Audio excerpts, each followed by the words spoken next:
బహుశా మీరు ఈ యొక్క కథను ఎప్పుడో వినే ఉంటారు. వినకపోతే ఈసారి ఈ పూట వినొచ్చు. ఒక చక్రవర్తి ఉండేవాడు ఎంపరర్. ఆయనకి చాలా జలసాలు అండ్ విందులు, వినోదాలు, మంచి అలంకరణ, ఆభరణాలు అంటే విపరీతమైనటువంటి ప్రీతి. అంటే అతడు ఒక మరి ఇండల్జెంట్ మ్యాన్ అనమాట. విచ్చలవిడిగా తనకు కావాల్సినట్టు బ్రతికేటువంటి వాడు. దేశం పట్ల, తన యొక్క ప్రజానీకం పట్ల పెద్ద బాధ్యత లేనటువంటి వాడు. జల్సారాయుడు. సో మంచి మంచి పట్టు వస్త్రాలు, బంగారు వస్త్రాలు ధరించి తిరగడం, వాటిని జనాలకి చూపించడం, మురిసిపోవడం, అందరి మెప్పును పొందడం ఆయనకి ఉన్నటువంటి ఒక బలహీనత. అది చూసి ఇద్దరు మోసగాళ్ళు ఏం చేశారంటే అతన్ని ఆట పట్టించడమే కాకుండా అతడి దగ్గర ఉన్నటువంటి ధనాన్ని కూడా కొల్లగొట్టొచ్చని చెప్పి ఆయన దగ్గరికి వచ్చి ఒక ప్రపోజల్ పెట్టారు. ఇంతవరకు ప్రపంచంలో ఎవరు కని విని ఎరుగనటువంటి ఒక వస్త్రాన్ని, చాలా ప్రశస్తమైన, నాణ్యత కలిగినటువంటి, శ్రేష్టమైన, తేలికైన, కేవలము వివేకము కలిగినటువంటి సమర్థవంతులకు మాత్రమే కంటికి కనబడేటువంటి వస్త్రాన్ని మేము నేసి మీకు ఇస్తాము, మీకు తొడుగుతాము. ప్రపంచంలో మరో మనిషికి అది ఉండదు. మీరు మాత్రమే ప్రత్యేకంగా వేసుకుని అందరి మన్నన గాంచవచ్చు అని చెప్పినప్పుడు రాజు మురిసిపోయాడు. సో వారు రాజు దగ్గర బంగారపు తాడు అండ్ పట్టు విస్తృతంగా తీసుకొని బ్యాగులు నింపుకొని వెళ్ళిపోయారు. సో రాజు తన యొక్క అధికారులకి ఆ బాధ్యత అప్పగించాడు. మాటి మాటికెళ్ళి వారు పని ఎట్లా చేస్తున్నారో చూడమని. సో ఇద్దరు ఈ యొక్క మగ్గాలు పెట్టుకొని నేస్తున్నప్పుడు ఈ అధికారులు వచ్చి చూసినప్పుడు వారికి ఏమీ కనిపించేది కాదు. ఒకవేళ ఏమీ కనిపించట్లేదేంటి అని అడిగితే వారు అవివేకులు, అసమర్థులు. ఎందుకంటే కేవలం అట్లాంటి వారి కంటికే కనబడదు. వివేకులకు, సమర్థవంతులకి చాలా అద్భుతమైనటువంటి వస్త్రం నేయబడుతున్నట్లు కనబడుతుంది. సో ఏ అధికారి కూడా వచ్చి మాట్లాడకుండా, నోరు తెరవకుండా చూసి బాగుందని వెళ్ళిపోయేవాడు. రాజు దగ్గరకు వచ్చి బాగా చేస్తున్నారని చెప్పేవారు.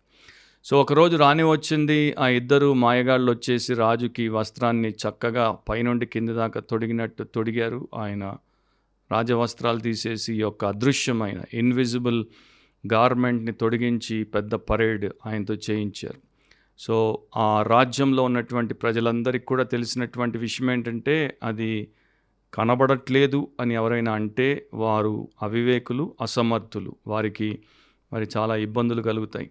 కనుక ఎవ్వరూ ఏమీ అనకుండా చప్పట్లు కొట్టి, కేరింతలు కొట్టి రాజుగారి వస్త్రాన్ని పోగొడుతున్నారు. కానీ చిన్నపిల్లలే కదా, వారు ఎప్పుడు అబద్ధాలు అండ్ మోసాలు చెయ్యరు, సత్యమే మాట్లాడతారు. ఒక చిన్న పిల్లవాడు దారి పొడుగున ఉన్న జనాల్లో తల్లితో నిలబడి చూస్తున్నప్పుడు సడన్గా రథం మీద రాజు కనపడగానే చిన్నపిల్లవాడు తల్లి గట్టిగా వినేటట్టు చేయి పట్టి లాగి అన్నాడు, అమ్మ ఏంటి రాజు వస్త్రాలు లేకుండా వచ్చాడు, రాజు వస్త్రాలు లేకుండా వచ్చాడు. ఆ మాట మరి కొందరి చెవిలో పడగానే వారు కూడా గుసగుసలు మొదలుపెట్టి ఆ గుసగుసల తర్వాత ఒక పెద్ద టామ్గా మారిపోయి రాజు చెవుల్లో పడింది. అందరూ రాజు వస్త్రాలు లేకుండా వచ్చాడు అని అనుకుంటున్నారు అని. సో ఒకరినిద్దరినంటే ఆయన పట్టుకొని వారిని శిక్షించవచ్చు. కానీ జనమంతా అనేసరికి రాజు కూడా నిజంగానా అని తెలుసుకున్నప్పుడు అప్పుడు అసలు మోసం బయటపడింది. కానీ ఈ పాటికి అవమానం అనేది జరిగింది. ఈ పాటికి అతడు నిజంగా ఎంత పెద్ద అవివేకి, ఎంత పెద్ద అసమర్థుడు, ఇద్దరు మాయగాళ్ళ చేతుల్లో నిండా మునిగి మోసపోయాడు అని తెలిసిపోయింది. ఇది ప్రపంచవ్యాప్తంగా చెప్పుకునేటువంటి ఒక ప్రముఖ కథ.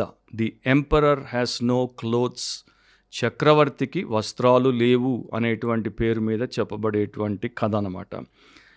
ఈ కథ నేను ఈ సమయంలో ఎందుకు చెప్పానంటే ప్రపంచంలో ఉన్నటువంటి క్రైస్తవ లోకంలో కూడా చాలామంది క్రైస్తవులుగా ఎంచబడుతున్నటువంటి వారు వారికి లేని దాన్ని ఉన్నట్టు, వారిని అది నడిపిస్తున్నట్టు, వారు దాని చేత అలంకరించబడినట్టు తెగ మురిసిపోతుంటారు. అండ్ అందరూ ఆ ప్రకారం వారిని ఎంచాలని విపరీతమైనటువంటి ప్రయత్నాలు వారు చేస్తుంటారు. అండ్ వారికి లేనిది వారు ఉన్నట్టు నటించి చూపించేది ఏంటి అంటే పరసంబంధమైన జ్ఞానం, హెవెన్లీ విజ్డమ్ అంటారు దాన్ని, లేకపోతే గాడ్లీ విజ్డమ్, దైవికమైన జ్ఞానం. ఈ భూ సంబంధమైనటువంటి జ్ఞానము వంటిది కాదు, కానీ దేవుడు మనకిచ్చేటువంటి పరిశుద్ధ జ్ఞానం. అది లేకుండానే ఉన్నట్టు చాలా ఎక్కువగా మరి పోజు పెట్టి మరి తర్వాత పతనానికి పోయేటువంటి వారే చాలామంది మనకు కనబడతారు.